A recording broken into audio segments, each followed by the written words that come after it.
Добре дојде за Алберт Муслиу, политички аналитичар. Вчерашното сведочење на Нинџа, Александар Василевски Нинџа, беше еден вид бомба.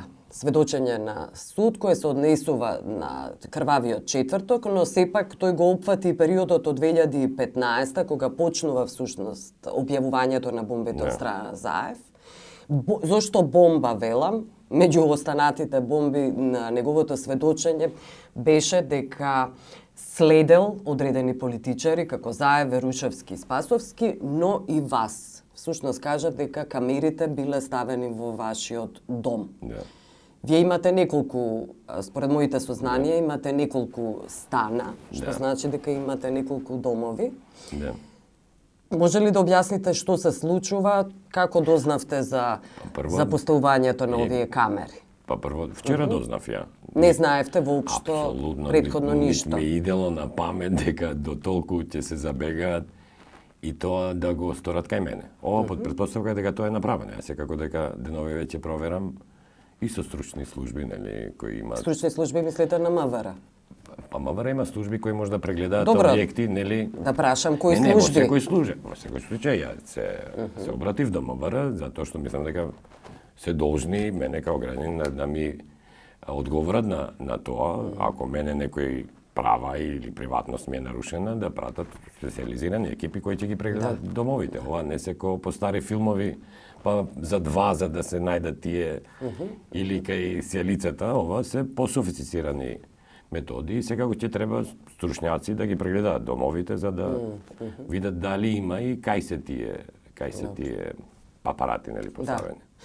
Но беше, мислам... Се шокиравте? Секако дека се шокирав. Знаете, некако ми навикнавме на фактот дека ни биле преслушувани телефоните. И тоа не го злеваме многу трагично, иако и тоа е трагично. Но дека ќе се оди до таа крајност да поставуваат камери во дом, не, на тоа не сум помислил и секако дека е загрижувачка не само за мене, него и за целото семејство.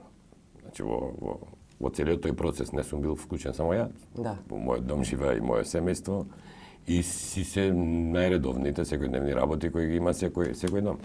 И тоа е малце така загрижувачко. И така е. Малце понабиени емоции сме имали дома.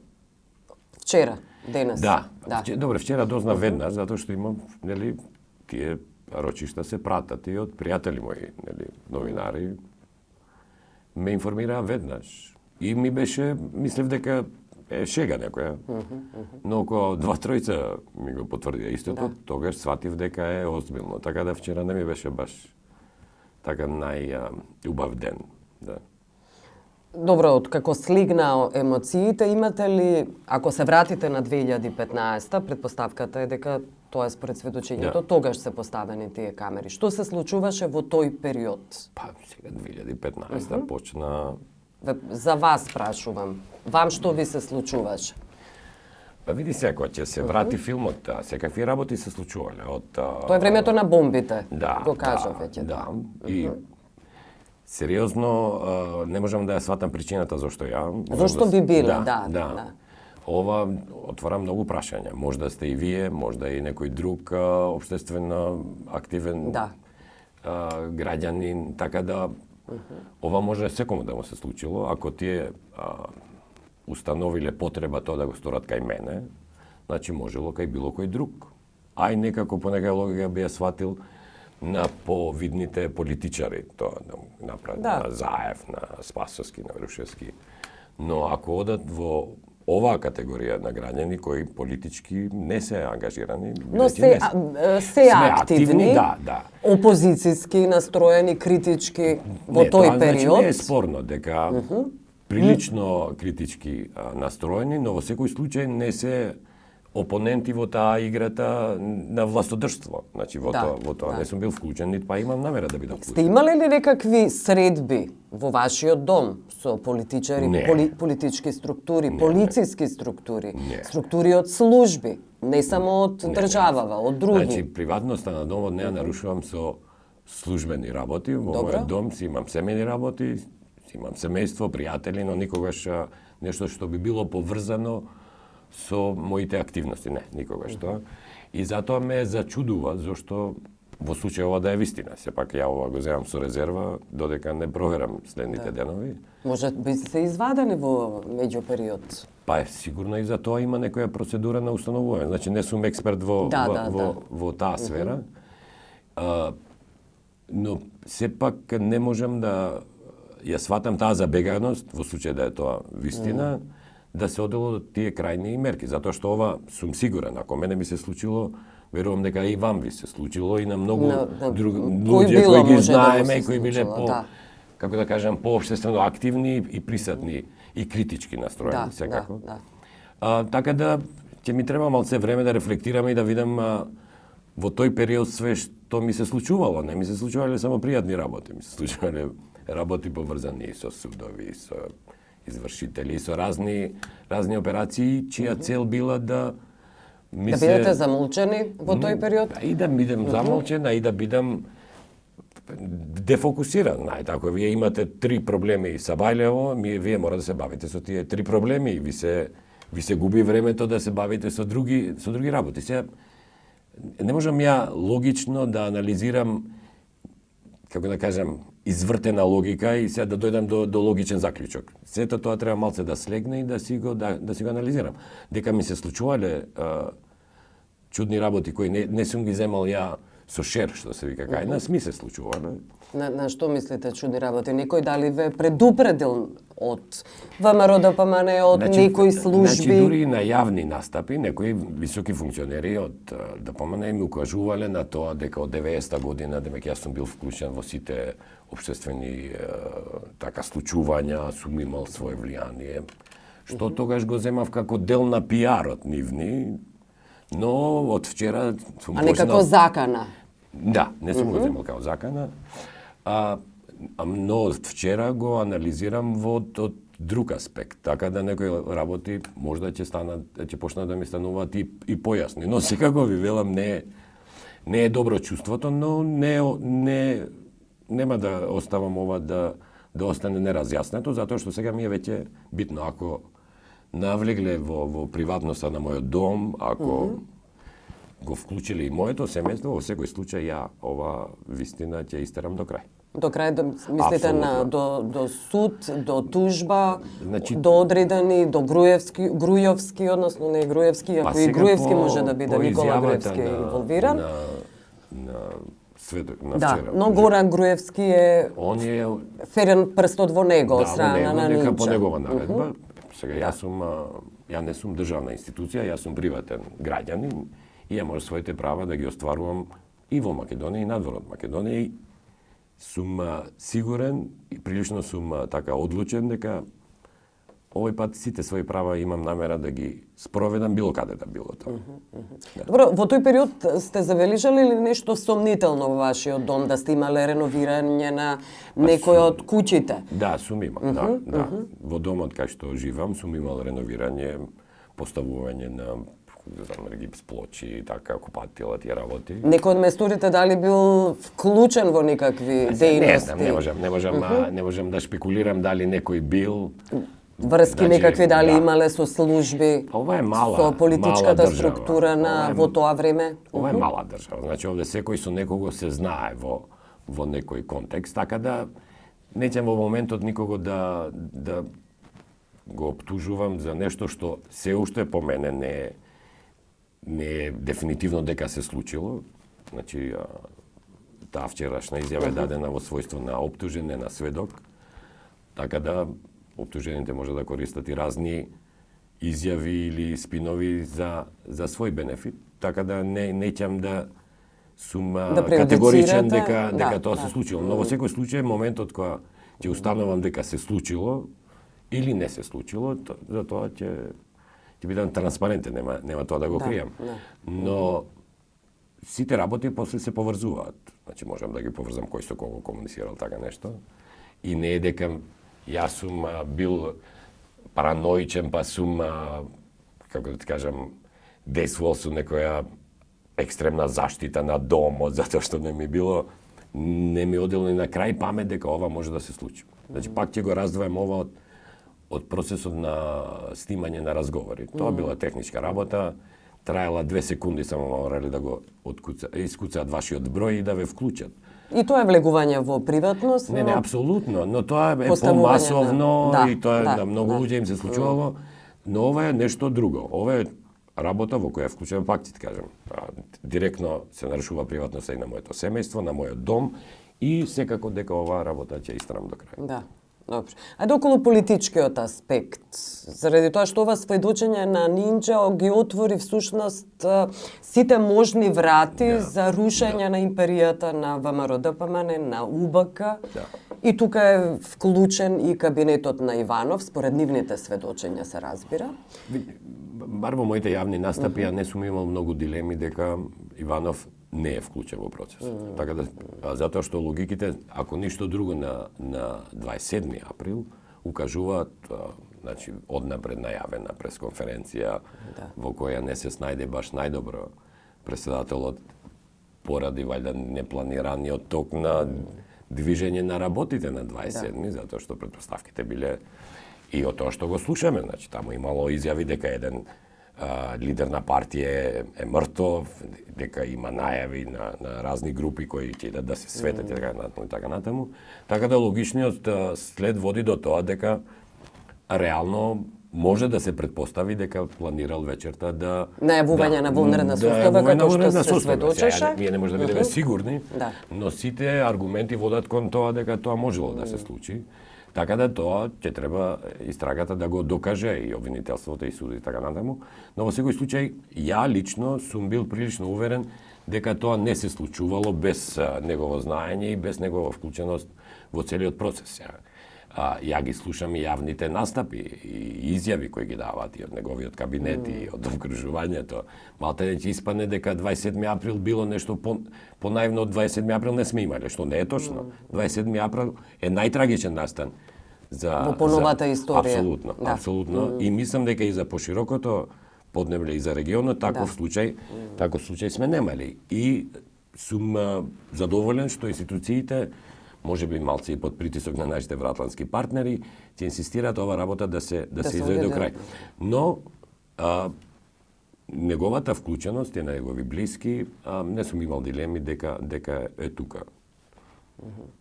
Добро, со ваквите сведочења, не мислам само на Нинџа, имаш претходно сведочење, всушност се отвори една друга врата. После бегството на Груевски започнуваат всушност лавина на сведочења кои покажуваат каде биле наредбодавачите, каде е центарот на моќта.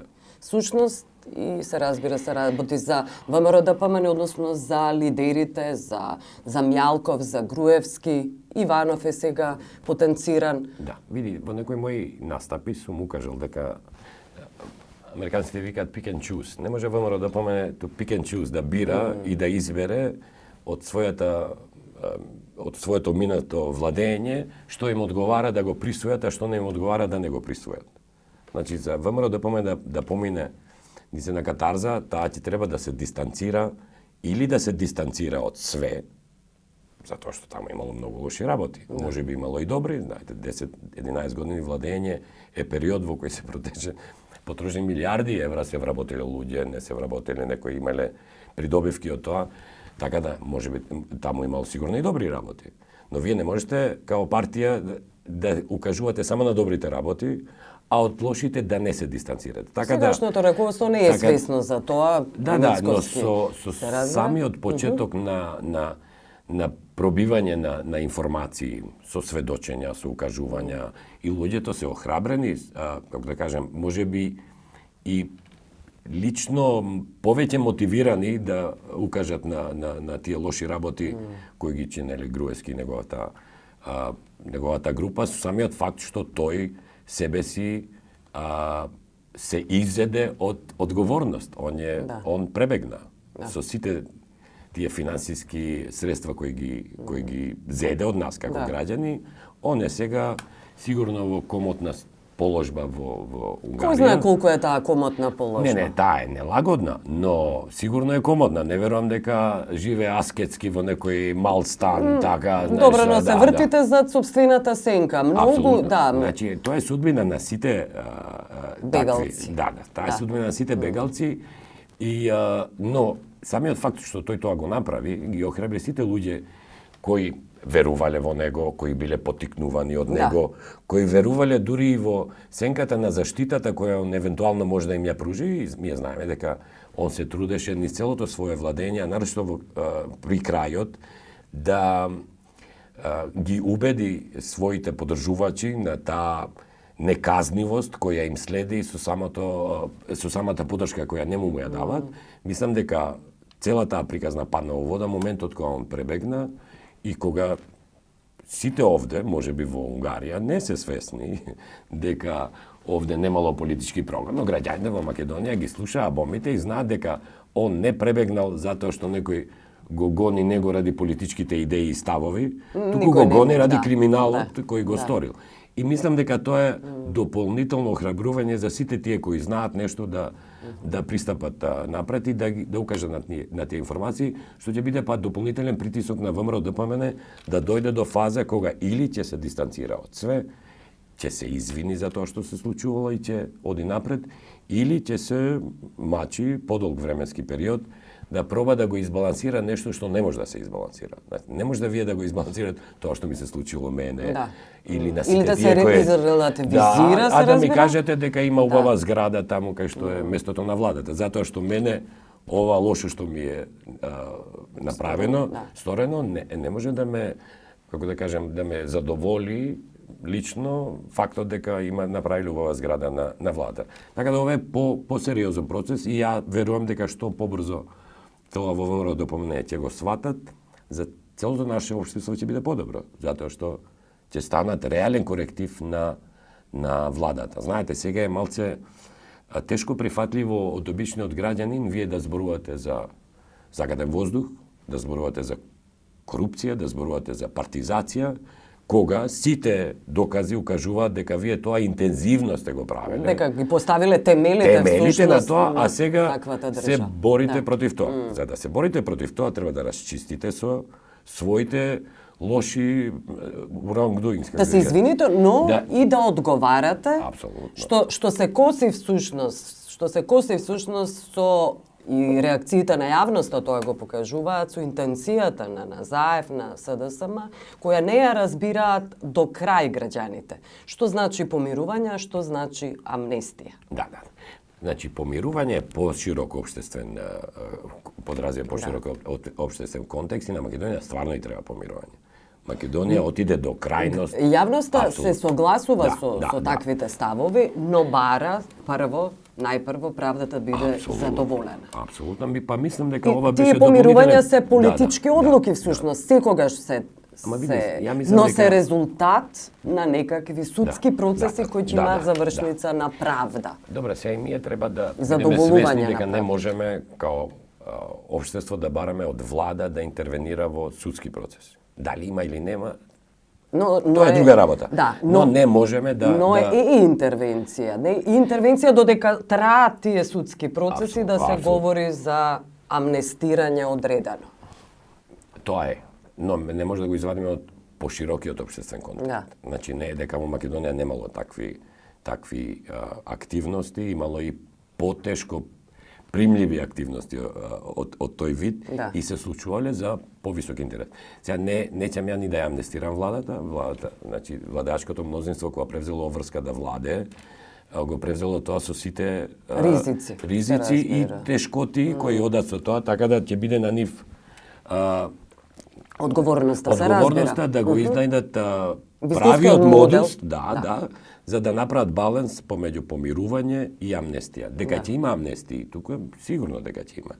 Дека сите ние како општество сме свесни дека таму нема сите иста одговорност, од најобичниот граѓанин кој бил убеден дека тоа што го прави за доброто на државата, до највисокиот од тие организаторите или што се вика играчи со кукли кои го менаџирале целиот тој процес, кои го дизајнирале со уште полоша цел, а тоа е нарушување на уставноправниот поредок. Знаете како вие напаѓате парламент со цел, значи нема по-лоша работа во една парламентарна демократија, значи не може сите да ги ставиме во иста категорија и таму ќе има фигури ќе бидат но во секој случај ако владата во судски процеси, но не и во амнестија, тоа е јасно. Но владата ќе треба да го најде тој таа фина линија на раздвојување.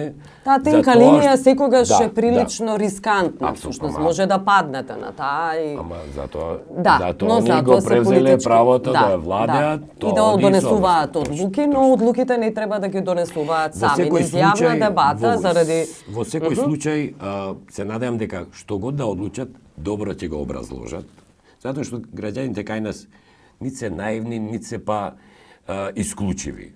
Со добро образложување, например, и ова што оди процесот на договорот во Преспа, многу поприфатлив е сега кога ги видовме амандманите, кога почна поактивно да образлага што се случува, отколку што беше една магла околу сето тоа. Граѓанското општество го вклучија всушност. Ајде околу доброто образложување, добар шлагворд е ова за ова прашање, за бегството на Груевски. Добро образложено не е бегството на Груевски од страна на особено на МВР. И прсто цело време всушност јавноста го вперува во јавноста, медиумите, критичките медиуми, мислам, во Оливер Спасовски. Имате ли објаснување зошто молчат? Колку поминаа? 3 недели поминаа од бегството на Груевски. За да не бидам нечи така мегафон. Адвокат? Не. Значи треба да направиме две дистинкции стартно. Првата е правна одговорност и другата е политичка одговорност. Okay? И воз основа на реализацијата на правната одговорност, која верувам дека не може да избегнат. Владата колку год да се труди да го испинува, тоа нема да може да избегне од утврдување на правна одговорност. Пошто овде некој треба да одговара, ама да одговара правно, значи да има правни последици од неговата одговорност. А не политички, не само политички. Значи политичка одговорност имаат политичките лица. Министрите се политички лица, замениците министри, некои други личности. Но и тие можат да одговараат правно. Секако дека можат. Но сакам да ви кажам дека прво треба да се утврди правната одговорност и во зависност кај ќе биде таа правна одговорност, ќе може да збориме за политичка одговорност. Значи не може министер или премиер или заменик министер, па дури и директор на одредена установа да одговара за активностите на секој свој вработен. Секој свој вработен, затоа што не држи тоа, треба да се врзе целиот свет на работи. Дека некој менаџира, не само да се доизјасни. Тоа е во ред, добро. Значи, тоа е дека јасно, него менаџира, не може сите да одговарат. Дека него менаџира пиарски целиот тој процес добро, тоа е факт и тоа грешките се направија првите 2 дена, кога одма почнаа со обвинувања, а никој не застана со став дека ова треба да се истражи, дека ова што се случи... И ќе биде преземена одговорност. Апсолутно. Види, ја неколку јавни настапи реков дека нема шанси на некоја држава да и се случи 2 пати правосилно осуден премиер да им побегне. Значи ова не е нешто лесно што се случило и за ова сите ми бараме одговорност. И таа треба да се одреди. Сега не ќе да влезам во политичките игри кои ги имаат партиите, па да правиме колективна одговорност. Се трудам да бидам објективен и објективно некој треба да одговара и во зависност од таа правната одговорност сите ќе бараме и политичка одговорност. Ако ја има, ќе ја бараме, ако ја нема да ја бараме. Не ли ви е сомнителен тој ланец на институции, значи суд, курирот кој не го дава писмото за време на викенд, СЈО не бара притвор за Груевски, ако знаат за каков калибар, за каква политичка фигура се работи, се разбира. МВР, кои го надгледуваат како телохранители, одеднаш креваат раце и го пуштаат... парите кои ги вади од банка. Не ли ви е тоа сомнително? Постојат разни теории, но оваа теорија за која сакам да говорам е не амнестија договорена помеѓу Заев и Груевски, туку елегантно пуштање на Груевски на слобода, за да Еве процесот за кој говориме сега, говориме домино ефектот кој настанува сега, голем дел од неговите соработници го вперија во него прстот, голем дел еве и сведочењата говорат, но имаме нови притвори, може би ќе дојде до процес некојаков на реформи на ВМРО и така натаму се има разни аспекти. Ние сме малце рефлективно општество. Ја не верувам дека некој им наложил на судот или обвинителството да бидат погруби кон овие кои се притвараа во процесот. Но тие рефлектирале и реагирале на општествената реакција.